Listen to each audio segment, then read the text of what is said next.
Bonjour à toutes, bonjour à tous, très heureux de vous retrouver pour partager l'actualité avec la presse étrangère. Cette semaine dans l'équipe de Vue d'ailleurs, Mustapha Tossa, bonjour Mustapha. Bonjour Christophe. Sourire de Delphine de Nuit sur ce plateau, bonjour Delphine. Bonjour Christophe. Nous avons le plaisir d'accueillir Michel Beuret, bonjour Michel. Bonjour Christophe. Et comme chaque semaine, Éric Scholl, bonjour Éric. Bonjour Christophe. On va commencer, si vous le voulez bien, par cette phrase de Nietzsche qui disait « Dans la vengeance et en amour, la femme est plus barbare que l'homme ». On va bien évidemment parler du livre de Valérie Trierweiler, 200 000 exemplaires déjà en rupture de stock.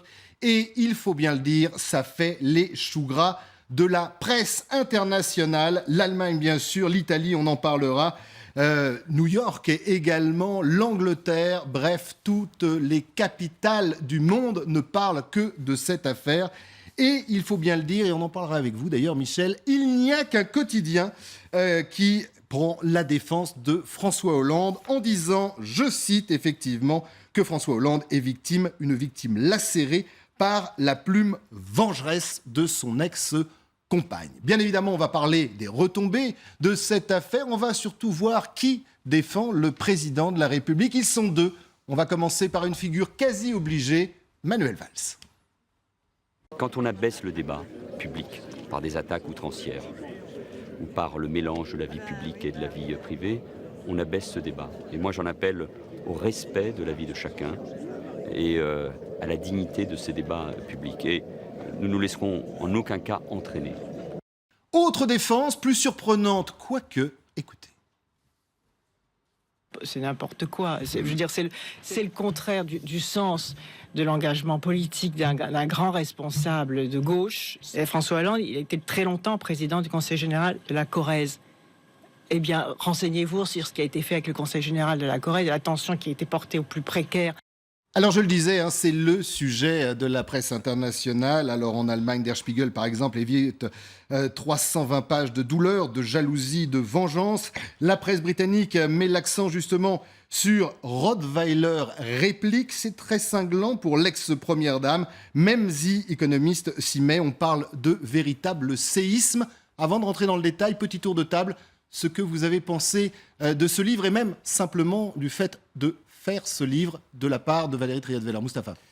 En fait, Christophe, moi, depuis le soir de la victoire de François Hollande à la présidentielle, et cette scène où elle le pousse et l'oblige à l'embrasser sur la bouche, à côté de Ségolène Royal, je me suis dit que cette femme-là n'était pas facile à vivre. Et quand il y a eu la séparation et la manière avec laquelle elle a été congédiée de l'Élysée, je me suis dit qu'elle va se venger de manière extrêmement violente. Maintenant, le timing de la sortie de ce livre est absolument extraordinaire parce que François Hollande se préparait une belle entrée politique. Il a eu la première crise, celle de la démission du gouvernement, suivie du livre. C'est vraiment le coup de grâce. Le timing est terrible. Ce livre-là aurait pu sortir en fin de mandat ou à la veille d'une échéance électorale, on aurait pu contenir ces effets néfastes. Mais ce timing-là, au milieu de mandat, au moment où Hollande subit la plus grande critique de la part de l'opposition, au moment où même l'extrême droite commence à avoir des ambitions politiques pour entrer et au Parlement et à l'Élysée, franchement, c'est pas Trierweiler, c'est Rottweiler, mais avec un grand couteau sanglant sur le dos de Hollande. Et je crois que le président de la République ne s'en remettra jamais de ce livre, même si on essaie un petit peu de relativiser. C'est vraiment un coup politique très dur pour Donc vous François partagez Hollande. le titre du Daily Mail en cette semaine. Vous êtes d'accord avec cette analyse de Mustapha Tossa ? Moi, je pense qu'il s'en remettra. Contrairement à toi, je dis que ce livre dit plus sur l'auteur qu'il écrit que sur ce dont elle parle, c'est-à-dire sur François Hollande, la politique à l'Élysée, et traduit typiquement l'esprit de notre temps, c'est-à-dire qu'on est d'accord d'être la première dame, mariée ou pas, et de vivre le faste de l'Élysée. Et qu'on en réclame, pardon, on s'en souvient. Bien entendu, il y a eu le un statut. Débat, on en avait parlé je peux ici, te parler même d'ailleurs. du statut de la deuxième dame, avec un sourire en coin. Et on n'est pas d'accord de voir le revers de cette médaille qui peut se produire chez n'importe qui, dans n'importe quelle relation. C'est-à-dire qu'on veut les droits, mais pas les devoirs. Et c'est très typiquement l'esprit de notre époque. Delphine. Moi, je ne suis pas tout à fait d'accord. Je dirais que Je le vois plutôt, mais c'est vraiment un regard extérieur et peut-être de femme. Mais je ne suis pas du tout féministe, je tiens à le préciser. Mais c'est presque une victoire du féminisme, parce que, qui est puissant en France. Parce que, en tout cas, je le vois comme ça, parce que c'est quand même une des rares, voire la première femme qui ose, entre guillemets, la ramener, après avoir été éjectée, et on sait de quelle manière, assez gauchement, par communiqué. Donc c'est la première à oser sortir un livre, à le publier, où elle dit en face ce qu'elle a ressenti, son amour, dans une première partie de l'ouvrage. Mais est-ce et dans une deuxième partie. Poursuivre, parce qu'elle n'aurait pas pu faire comme Cécilia Sarkozy. Ah, mais c'est rien à fut voir. une époque, non mais écrire un livre sur cette période de l'Élysée, mais une fois que le mandat de son mari ou ex-mari ou compagnon soit terminé. Oui, mais là, la différence, c'est que Cécilia, elle était mariée et qu'elle l'a planté. Elle a quitté son mari, que je sache, pour un autre. Là, c'est elle qui se fait, excusez-moi du terme, mais elle a été humiliée, elle a été détestée par tous les Français peut-être, mais en l'espace de 24 heures, après avoir été virée, entre guillemets, elle a été la risée de la planète entière, comme là, son livre fait la une de la planète entière. C'est-à-dire C'est la femme humiliée qui a écrit ce livre. Ah, c'est le coup de pied de l'âne, c'est la femme bafouée, humiliée, et c'est un livre politique, entièrement politique. Là, je rejoins tout à fait. Et je pense en effet qu'il y a des termes comme les sans-dents qui vont rester, comme le Fouquet Alors, est resté on va pour revenir, Sarkozy, puisque manifestation je pense que là, il cette pourra fin de semaine devant l'Élysée, il y a un vrai mouvement de fond, beaucoup de réactions. Éric Scholl, on se souvient que sur ce plateau, vous aviez été très critique sur le communiqué de François Hollande qui décidait, si mes souvenirs sont bons, de mettre fin à la relation. Il passait à l'époque, vous aviez dit, pour un goujat, c'est pire aujourd'hui. C'était un goujat et maintenant on a effectivement la démonstration par ce livre. Alors est-ce que ce livre aurait dû sortir ou pas? J'ai même pas envie de rentrer dans ce genre de morale, de propos moralisateurs qu'on entend aujourd'hui partout. Il est là et ce qu'on voit c'est plutôt ce qu'il faut mesurer aujourd'hui, c'est les dégâts politiques. Les dégâts politiques sont énormes.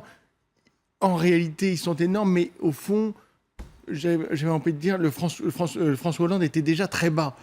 C'est sans doute le coup de grâce mais je pense que déjà même avant ce livre, il ne serait pas remonté. Mais c'est vrai que maintenant, on ne voit pas du tout comment il peut remonter parce qu'il y a une autre partie, il y a une partie privée qu'on est en train de découvrir. Mais au fond, c'est l'intrusion du privé dans la vie politique. On l'a vu partout depuis plusieurs années. Ça rejoint maintenant vraiment la sphère complètement privée. Rappelez-vous, le casse-toi pauvre con, tout ce genre de choses qui sortaient. On dit d'ailleurs que... qui avant ne sortaient pas. Maintenant, on est au courant de tout. Et bien maintenant, on est aussi au courant de ce qui se passe dans les alcôves par ce type de livre. Au président d'en tirer les conséquences. Je veux dire, à nos dirigeants de savoir ce qui peut sortir, ce qui ne peut pas sortir. Et de peut-être de gérer au mieux possible leurs relations privées, etc. Voilà, ouais. On avait quand même eu un président qui voulait être exemplaire. Alors, je veux dire, on n'a pas regardé comment se passe sa relation, etc.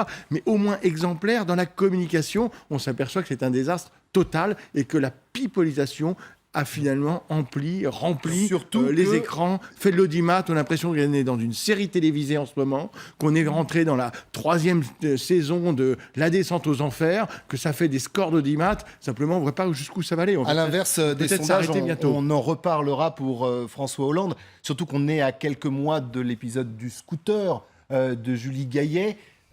Michel Beuret, c'est intéressant, disait qu'il va s'en remettre aujourd'hui. Tous les analystes, et on le voit notamment dans la presse étrangère, on dit que non, c'est le coup de grâce. L'image politique était plus qu'abîmée.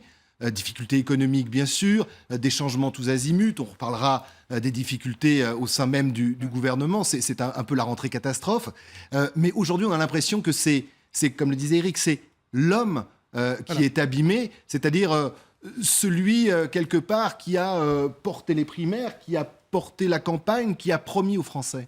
Oui, effectivement, Christophe. En fait, ce qui s'est passé, c'est que depuis un certain temps, François Hollande, on commençait un petit peu à comprendre ses échecs et même à les expliquer en disant qu'il gouverne dans un contexte de crise, la zone euro, les économies, la mondialisation qui est en crise et tout ça. Donc, on lui trouvait une forme d'excuse objective à ses échecs. Et on dit que sa majorité ne pouvait pas le suivre. Et il y avait des contradictions multiples. D'ailleurs, Montebourg l'a bien démontré. Mais maintenant, avec ce livre, il y a un éclairage sur le personnage lui-même.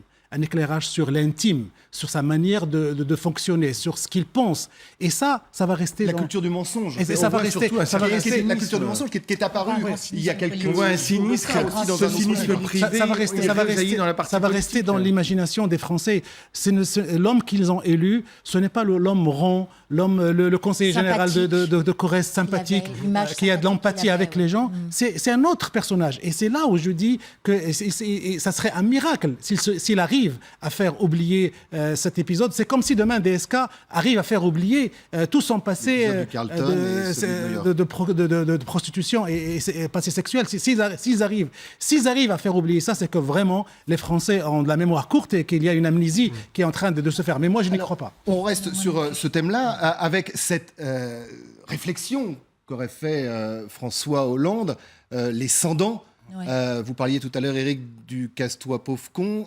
C'est la même chose, c'est pire peut-être, surtout quand on s'est fait élire quelque part par justement ces sans-dents. Ah oui. Michel. Déjà, il faut donner une caution à ça. On ne sait pas exactement s'il l'a dit et dans quel contexte il l'a dit. C'est une femme blessée qui cite ça. C'est un livre, il ne faut quand même pas l'oublier, c'est le livre d'une femme blessée qui se venge concrètement. Donc le crédit à donner à ce texte extrêmement mal écrit, je l'ai lu attentivement et d'un bout à l'autre. Hein. Donc elle dit beaucoup de choses et on sent bien Elle qu'elle explique quand même le contexte du elle explique le contexte. Voilà, quand il l'appelle effectivement Cosette, quand Voilà. il se moque de sa belle famille, entre guillemets. On s'est tous plaisanté, on a tous des familles, on a des repas de famille, on a des propos qui parfois dépassent notre pensée. Je veux dire, il faut voir le contexte dans lequel, je trouve assez vachard de citer ça comme ça.